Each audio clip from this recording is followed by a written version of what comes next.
zakaj pirati, kakšne politične ideje prinašate v slovenski prostor? Pirati smo predvsem zato, ker nas je industrija tako vklicala, prevzeli smo to ime in ga upamo, da bomo obrnili ta koncept v pozitiven pomen. Želimo si seveda politične participacije čim širše družbe, civilno-družbenih gibanj in želimo čim več ljudi pritegniti k ustvarjanju politike v naši državi. V zadnjem letu smo se pripravljali dejansko zelo aktivno na ustanovitev. Zdaj nas prelevajo vse pozitivne občutke ob teh množici ljudi, ki se zgleda, da se bo aktivno priključili stranki. V bistvu smo na nek način vsi zadovoljni in polni pričakovanj z vstopom na naš politični prostor.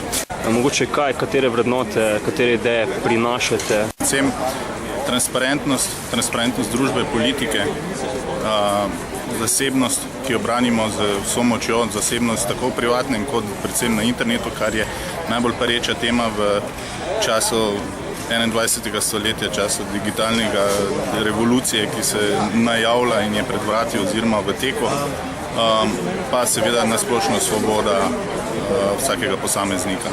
Ni pričakovati, da se boste, povezovali z obstoječimi političnimi strankami ali pač? Z obstoječimi političnimi strankami smo povezovali samo v primeru, da bodo predlagali konstruktivne rešitve tudi z teh področij, ki jih mi zagovarjamo in seveda projektno.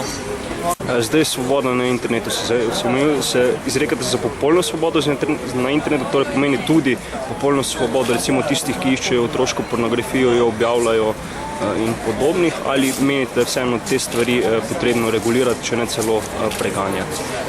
Mi smo seveda absolutno za to, da se preganja otroška pornografija.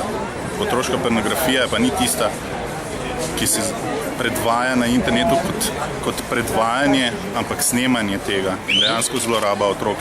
In to je skrajno skregano z vsemi moralnimi načeli naše stranke. Je pa seveda v bistvu to danes najmočnejši argument za kraja zasebnosti posameznika, češ otroško pornografijo je pa seveda treba v imenu preganja otroške pornografije treba cenzurirati internet. Za levico ali desnico se ne opredeljujete? To so neki stari relikti delitve levo-desno, ki v današnjem času in današnjim generacijam ne pomenijo zadosti, sploh pa ne, kar se tiče kreiranja politik v državi. In prav zato ustanavljamo takšno stranko, ki bo omogočala predvsem konstruktivne predloge in rešitve v današnji družbi.